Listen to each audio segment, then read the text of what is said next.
La ciudad etrusca nace en Italia, durante la Edad de Hierro del siglo IX a.C. en adelante. Después se extiende hacia la campiña y entra en contacto con las colonias griegas de Italia meridional, absorbiendo influencia de ellas y de otras civilizaciones del Mediterráneo, todo esto gracias a su gran comercio marítimo. Etruria siempre fue en realidad un pueblo marítimo, dedicado intensamente al comercio, especialmente con el oriente. En los márgenes del territorio etrusco se forma la gran ciudad de Roma, una pequeña potencia que crece hasta llegar a dominar todo el mundo mediterráneo.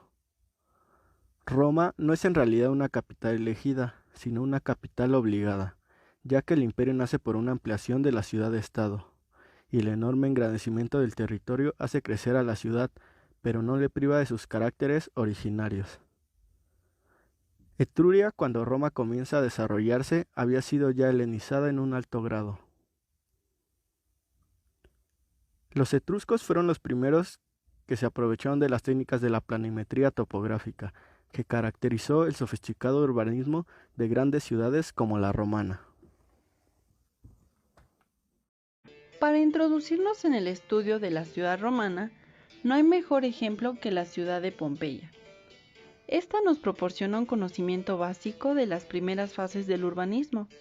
Pompeya era una ciudad pequeña, insignificante si la comparamos con el tamaño de la capital del imperio, que nunca sobrepasó los 20.000 habitantes. Al quedar sepultada en el año 79 después de Cristo, bajo la erupción del Vesubio, su estructura se conservó intacta, tal y como estaba antes de sufrir los importantes cambios que el imperio impuso a las ciudades del Mediterráneo dominadas por él.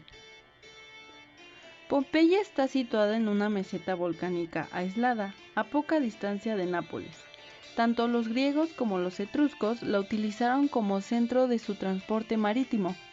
Su extensión era de aproximadamente 9 hectáreas entre el volcán y el mar. La periferia era una vega agrícola. Con el tiempo, esta ciudad se convirtió, debido a la calidad de su emplazamiento, en un lugar de veraneo para los ricos. En la puerta norte, también llamada Puerta del Vesubio, una cisterna recolectaba las aguas vertidas en ella por un acueducto procedente de las colinas. La principal avenida norte-sur corría entre la Puerta del Vesubio y la llamada Estavia. Esta avenida cruzaba oblicuamente la principal avenida este-oeste llamada de la Abundancia, que pasaba por el área del foro. Los edificios públicos estaban agrupados en 3 áreas. El foro, en el ángulo suroeste de la ciudad, constituía el centro municipal y religioso. Los baños estaban junto a él, al otro lado de la calle desde su extremo norte. Al sur, junto a las murallas y por su cara interior, había un núcleo dedicado a espectáculos y diversiones que constaba de un teatro, un odeón y los santuarios de los dioses. El resto eran fundamentalmente viviendas, junto con posadas, restaurantes y talleres artesanales textiles. El barrio suroeste de la ciudad estaba configurado por manzanas pequeñas agrupadas densamente, dispuestas en un tejido irregular. La Acrópolis estaba hacia el este, donde se levantaba el...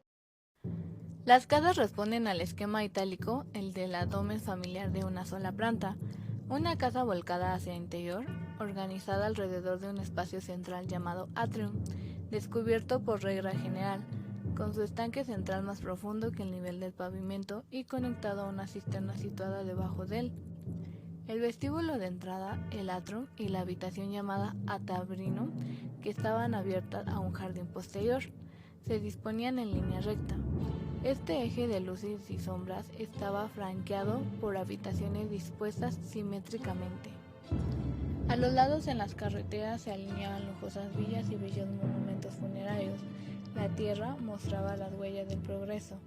Presas, canales, túneles y acueductos controlaban las vías de agua naturales, llevando el agua desde ríos y manantiales a la ciudad y distribuyendo la de las fuentes menos limpias a los campos, donde el agua necesaria era enviada mediante bombas y En cuanto al sistema territorial, en las fronteras del imperio construyen los límites, que son un conjunto de instalaciones extendidas a lo largo de una franja más o menos profunda.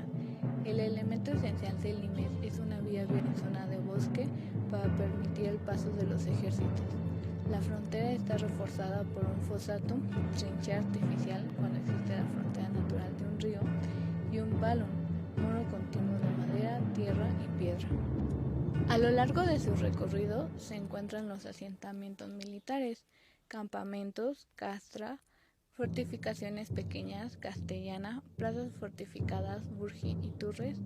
Las ciudades fortificadas de segunda línea o pida contribuyen al sistema defensivo. Para imponer y mantener su autoridad a lo largo y ancho del imperio, los romanos edificaron miles de campamentos legionarios denominados castra. Estos campamentos debían entrar en funcionamiento en un tiempo mínimo y siguiendo estrictamente las normas aplicadas de la castramentación. Eran invariablemente trazados según un modelo de retícula, dentro de un perímetro defensivo rectilíneo predeterminado. El templo mayor, el teatro y los baños públicos se encontraban cerca del foro, en el centro de la ciudad. El anfiteatro, precisamente a causa del gran tamaño y de la pendiente necesaria para ubicar las gradas, solía estar situado fuera de la ciudad. Podemos distinguir tres clases de población creada por el Imperio Romano: las colonias, núcleo de población autóctona aliada de Roma con estatutos y privilegios romanos plenos; los municipios, que asumían oficialmente un estatuto foral, pero cuyos habitantes disfrutaban solo en parte de la ciudadanía romana; y las civitates, capitales de mercado y centros administrativos tribales, que se mantenían de forma